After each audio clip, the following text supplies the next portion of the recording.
Hearing my beautiful voice. The the subject of today is going to be my darling little baby sister. Little Patty Ruth? Little Patty Ruth, although she wasn't Patty Ruth. And I see in your journal here about all of this stuff that the first that you mention of it was that you mentioned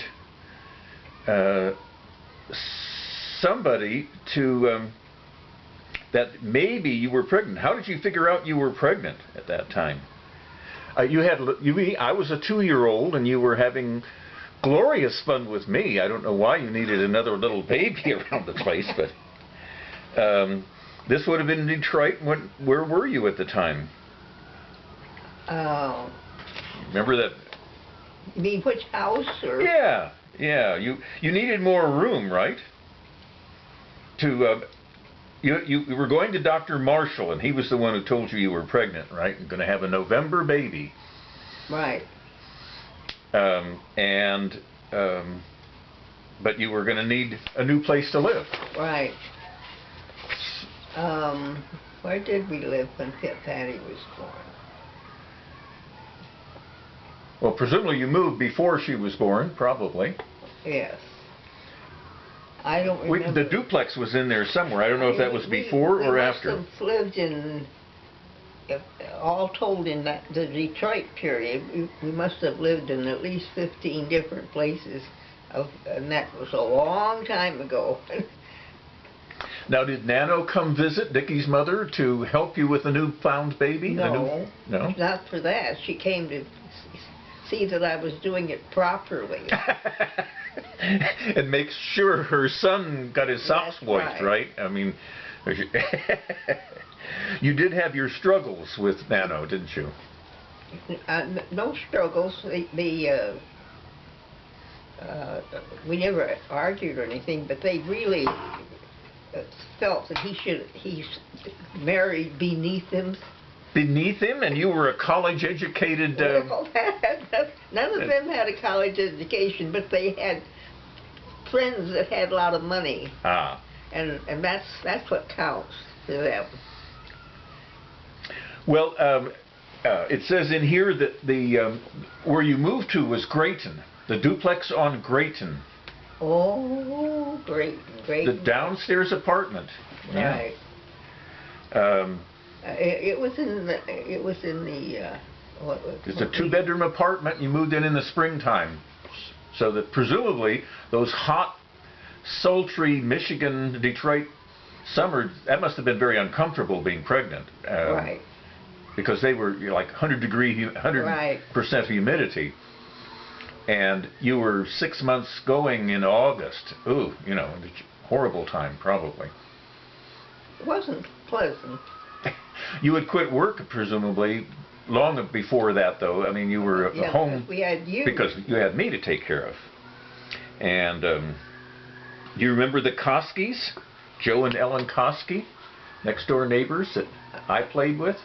The name, when you say it, the name is familiar, but I can't see the people or what kind of a family they had. That was my friend that I played with all the time at that age, and I was a late learner. I didn't have any need to speak because, whatever, I wasn't. I was 2 then, 2 or 3, right, at that time. When Patty was born? Yeah. I think you were just past 3 or something. I could figure it out, but my mind isn't going that way this morning. So they were your friends at the time because they were the next door neighbors, and they watched your pregnancy. You're saying here, Laura. I'm not sure who Laura was. Would come home and check on you and make sure that you'd grown suitably each day. You must have been big with Patty. Roly-poly baby? No, she wasn't. No? She wasn't.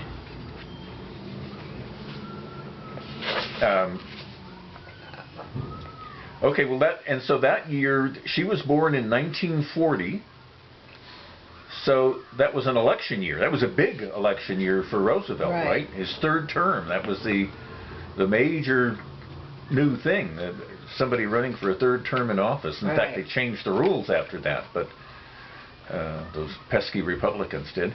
No more third terms. But were you involved in the electioneering or No. politics at all at that time? My mother was such a nut on politics that she turned me away from them as I grew up. I mean, I would come home from school for lunch, and the family gathered for lunch. My dad would come in from the office, and both of us would have lunch or dinner. Maybe sometimes it would be the same thing at dinner. And she would have our meal on the table, and then she would just pace up and down the floor, and she really was talking to herself. She had an audience, but we didn't pay any attention to what she said. But we had just beginning to get a radio. Of course, there was no such thing as television. And I can remember how thrilled I was at the first radio that I had, and that you heard people talking. I could see that radio, and I practically lived with it for a long time. But it didn't have anything on it except news. They hadn't started, you're talking about the teens and 20s now, and so they hadn't started those soapbox serials yet. And the comedy shows and all that stuff that we remember. There wasn't anything. That was like the 30s. This is not even the news about what was going on in the polls. What about music? Did it play music? And there was a lot of music. Yeah. It's what they filled it in with. And of course they just didn't have any at night. And this was coming out of Omaha? Mm-hmm. Yeah. Did they do, and I think it was premature for live broadcasts. I mean, we weren't talking about coming direct satellite feed from New York City or Paris or something. No, right. That was unheard of. However, once the door opened, it all came fast. You know, the development of the radio and what we could get. You know, if we got Omaha, which was 18 miles away, but it was a city, and had people wanting to get into the big deal. So they developed it in their city, and so we could pick up we had to figure it out and have somebody tell you how to get it on your radio. Right. What numbers to use and so forth. Yeah. And then, of course, in World War II, that's where really the live remote type broadcast, Edward R. Murrow, became famous, and remote broadcasting became. It grew very fast. I couldn't remember because I was young and I didn't think of it in that respect. But and I could go years and never hear a radio when I was away at school. You know, didn't have such things at school. Well, we have a picture of the Grayton duplex here, and you look very comfortable. Is it one on the front porch? Yes, on the front porch, right, with some friend of yours, either the neighbor or the lady. Yeah, another lady. That's your great-great-grandmother. That's my mother. Ah, okay. Sitting there. She came to visit you too. Everybody came to visit the pregnant lady, huh? Right. Were they of any help at all? No. Something you have to do on your own. And you've got the story in here about me and Michael coming home one of those November days when it was raining and my feet were muddy and I'd lost my shoes. And you had to go out and search for my shoes in the mud. I remember that. I had to walk about 3 or 4 blocks where you kids had been.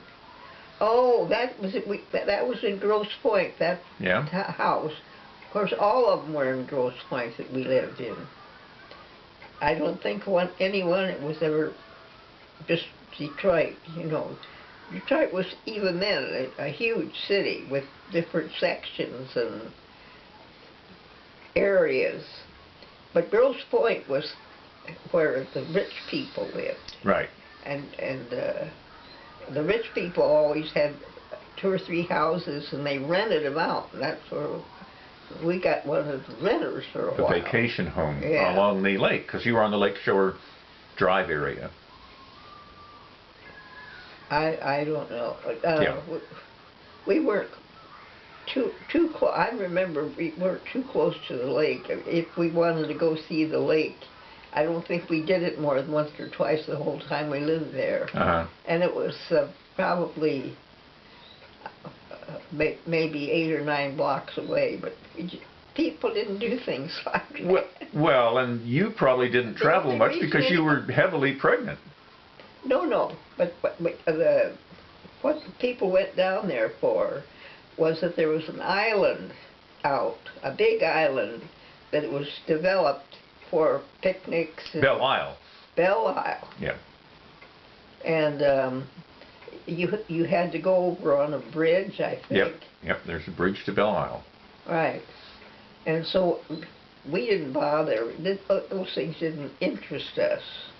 They were. Well, you soon had a baby, but it's interesting that in those days, you didn't know whether it was going to be a boy or a girl. Oh, heavens, no. People just guessed at what they thought because, it kicked hard, so it must be a boy, or it was quiet, so it must be a girl, or that kind of stuff. But it was all speculation. No MRIs, no sonograms, or any of that kind of stuff. So you couldn't really prepare well, could you? Blue rooms and pink rooms. No, well, everything was, you didn't care. It was for either one. Yeah. Whatever you bought. Unisex was in. We didn't have anything ahead of time. No use buying baby clothes until the baby got there. Right. And you could tell, what it was going to be. Because we didn't have that kind of money. Now, unlike my prolonged delivery, which was hours and hours and hours, Patty came out kicking and screaming right away, apparently. You're saying here it was pretty routine. Right. Just a couple hours normal Right. delivery. I don't remember anything about it. Even the hospital was practically next door, so that going to the hospital wasn't strange territory. But you write in here that you stayed in the hospital 10 days? That was a norm?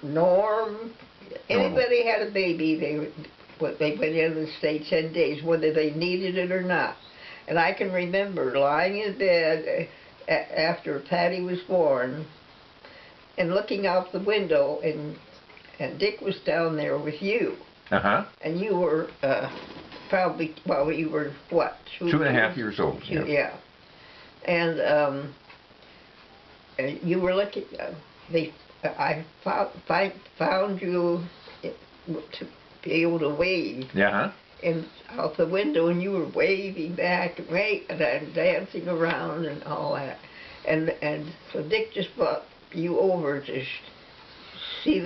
show me everything, because the whole neighborhood was taking care of you. You went from neighbor to neighbor. And I never did know exactly where you were, because they continued to be like a babysitter for me. When Patty first came home. Yeah, because for maybe a couple hours a day or something. And that was no, I wasn't in school. There was no daycare or school at that time. I was home all the time, right? Just 2.5 years old. There's no. Oh, you hadn't started school. Hadn't started even. You didn't start to school till you were 5. 5.5. You had to wait past your birthday 6 months, I think it is. Now, and business for Dickie was picking up in Detroit. He was in the tool business in Detroit, and we weren't at war yet, but the rest of Europe was, and so there was a lot of production going on, and his business was booming, so he was making better and better money, and he wanted to move again. Right. And you moved to Pleasant Ridge. And that was the name of the village. The development, yeah. So, yeah. $6,000 house? Oh, I know Pleasant Ridge, yes. Yeah. It was on the edge of Detroit. Right. And so there was a highway going right across the state of Michigan up there. And yeah, it was the first house really, because the others were all kind of rooms that we'd been in. But this was a house with a yard, and I can remember we were so proud. There was one little baby tree out in the front yard that we were very proud of. And then there was a big tree. And who would that have been? Gisela? No. No, that's not possible. No. That came out and climbed the cherry tree. Rod or Eula? Now you talk about, this is when you met around the same time Rod and Eula for the first time, and they got married in this summer now of 1941, so they became good friends, and you were playing bridge with them all the time. Right. And you had to switch doctors apparently, because Dr. Marshall was back in Detroit. In Grosse Pointe, and you were out in the country, really. That's right. But that was a nice little house with a great big yard and about 6 pear trees that bore fruit. I used to go to the store and save all my sacks so that in the spring I could fill those sacks with pears to send down to the office. Because we had so many, and of course they just squished. We didn't like it because they squished on the ground. Well, and they only last a few days. And they only last a few days once they fall, and it's just criminal to waste them. But of course we couldn't eat very many. Now there's a great picture here of your father with baby Patty. Yes. Did he come visit after she was born? Yes. Into Detroit? When you and Patty were. It was that house too, the Pleasant Ridge. The Pleasant Ridge. Well, you were probably bragging and showing off a bit too, because this was a brand new house. You bought it, right, with a mortgage, and you weren't renting anymore. And $6,000 for that house. Yeah. It was a one story. With an attic that you could turn into a bedroom very easily if you wanted, because it had windows and floors and everything. But we never used the upstairs. Yeah. But yeah, $6,000, and we paid like $25–30 a month to live in the house. The payment on the house. And your dad and mother came, right? Mm-hmm. They drove up all the way from Nebraska. He loved to drive. You've talked about that before. Go on those drives. And my mother didn't like other stuff like trains. He wouldn't either. He hated to have to sit and have somebody else drive him anywhere. Yeah, he liked to be out there on the open road. He was a car man, really. So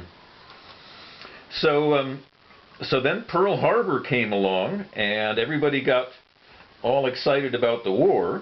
I can remember that day. I can remember I was cleaning my house, and I heard it on the radio that they finally declared war. We had.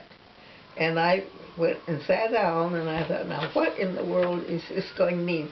And of course Dick was in the heart of it, because the minute they declared war, they had to have weapons. Right. And that was what his business wasn't making guns, but the tools to make the guns. He made the tools with people that did do that all the way around. Yep. Guns and anything else you use in a war. Yeah, Detroit was the American center of tanks, airplanes, ships, guns, everything. Yeah. It was the industrial center of part of the country. And here he was with this brand new company. The two men that opened it, they hadn't been in business more than a couple of years and were just getting started. And of course, it's just blah. Yeah. Because they were good, the men were smart and good and knew what they were doing. and good salesman, and Dick just absorbed all that. They hired him as an office boy. To start with, early on, yeah. And he developed, by that time, they just quickly made him office manager. Because he was the office. So he was the office manager. But they had very soon they had to hire many more people. Because our businesses.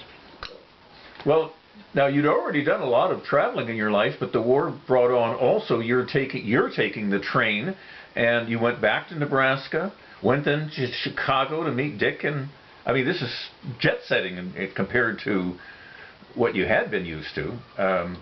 How was it taking the babies to Nebraska to visit? Well, I just felt that I had to do it because I knew it would mean so much for Waterloo to see my kids. Yes. And show them all. So I did it, and it was pretty bad. I was overnight on the train with the three of us. Yeah. But you were, yes, I mean, this is a big showing off thing somewhat for you, too, to be able to say, you know, country girl makes good in the big city. I mean, you married well, you were prosperous now, you had 2 healthy kids that looked good. And that's right. And I knew my mother and father would mean, they want Waterloo to see them. Absolutely. But because what they say, nobody would believe if it were too embellished. You know what I mean? Yes. So anyhow, I can remember Patty was a baby in the crib. Mm-hmm. And had to be carried a lot, and she was big enough to kid. And my mother had got a crib somewhere, and so she had a crib to sleep in. But she was just a 2-year-old that ran and got into everything, and you had to watch her, and then she'd cry if you made her walk anywhere, you know, she wanted to be carried.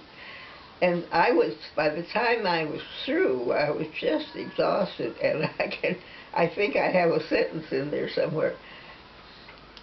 So Dick was to come to Chicago and meet me when I got off the train, and then he would help me get the rest of the way home. Well, I had to change trains in Chicago anyway. So I got to Chicago and I got off the train, and I remember you wanted to play with the wheels of the train. And you were there, and this train was still going. and I was carrying Patty, because if you don't carry her, she would cry. Big, heavy, 2-year-old, maybe older. And I got off the train with these things going on, and I looked up, and here I could see Dick way down there. I tell you, nobody ever looked so good. Because he could immediately come up and... Salvation, yeah. Yeah. And grab one of the kids. No, he took them both. One here and one here. And until we got to the car, you know.